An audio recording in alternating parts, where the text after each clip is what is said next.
ओम गण गणपते नमः। मैं अन्न बजाज ज्योतिष एडवाइजर आध्यात्मिक इच्छा पूर्ति यात्रा में आप मेरे साथ चल रहे हैं। शिव महापुराण की कथा 11वां अध्याय सुन रहे हैं। इतनी कथा सुनकर सूत बोले, हे शौनक, इस चरित्र के सुनने के बाद नारद ने ब्रह्मा जी से कहा, पिता, अब आप मुझे शिव जी के चरित्रों के विषय बताइए। ब्रह्मा बोले, नारद, तुमको तथा तुम्हारी बुद्धि को धन्य है जो तुम्हें शिव में इतनी है। मैंने वेदों में ही इच्छा है तथा कुछ शिक्षा प्राप्त की, तुम से वर्णन करता है। नारद, पहले प्रत्येक मनुष्य असंख्य जन्म पर्यंत हमारी पूजा करके विष्णु की भक्ति को प्राप्त करता था। फिर बहुत जन्मों तक विष्णु जी की उपासना करने के पश्चात शिव जी की प्रीति उत्पन्न होती है। तुम निस्संदेह शिव जी के परम भक्त हो। अब मैं तुम्हें शिव जी का चरित्र सुनाता हूँ, तुम ध्यान पूर्वक सुनो। किसी समय एक बार इंद्र एवं समस्त देवताओं ने शिव जी के दर्शन के लिए एक सभा की। उसमें 11 रुद्र, 12 सूर्य, 8 वसु, 13 विश्व देवा, 49 पवन दिक्पाल उपस्थित थे। ऐसे समाज को अपने साथ लेकर इंद्र बड़े उत्सव के साथ रजोगुण धारण किए हुए शिव जी के दर्शनार्थ चले। उनको शिव जी में केवल शिव जी के दर्शन से ही यश प्राप्त करना स्वीकार था। उस समय शिव जी ने अपनी लीला द्वारा अपना भयंकर रूप बनाया। अवधूतों के समान होकर वे इंद्र के नगर में प्रकट हुए।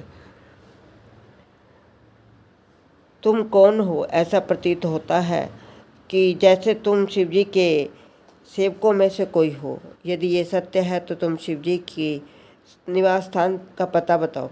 इस प्रकार इंद्र ने कई बार पूछा, परंतु कोई उत्तर न मिला। यह देखकर इंद्र बहुत क्रोधित हुए। शिव जी को धमकाते हुए बोले, अरे तू भूत तो नहीं जो उत्तर नहीं देता? अब मैं तुझे वज्र से मार डालता हूँ।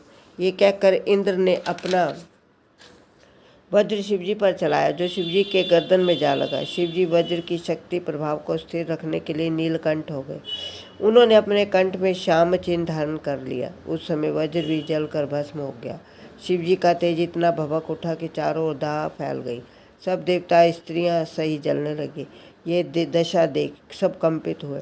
तब बृहस्पति जी ने शिव जी का ध्यान किया, पहचाना कि ये शिव जी है। इस समय वे शिव जी की स्तुति करते हुए बोले, हे इंद्रदेव, यह जो सन्मुख खड़े हैं वे स्वयं सदाशिव हैं। तुम दंडवत इनकी स्तुति करो। हे नारद, तब इंद्र, बृहस्पति, सब देवता शिव जी की स्तुति करते हुए बोले, महाराज, आप हमारा अपराध क्षमा करो। हम तो आपके दर्शन के लिए जा रहे हैं, परंतु आपने स्वयं कृपा करके गुप्त रीति से बिना किसी परिश्रम के दर्शन दिए। शिव जी ऐसी उत्तम स्तुति सुनकर अत्यंत प्रसन्न हो बोले, हे देवताओं, तुम बहुत प्रसन्न हो। अब तुम अपनी इच्छा अनुसार वर मांगो। शिव जी के ऐसे वचन सुनकर देवगुरु ने कहा, हे शिव जी, आप क्रोध दूर करके इंद्र की रक्षा करें।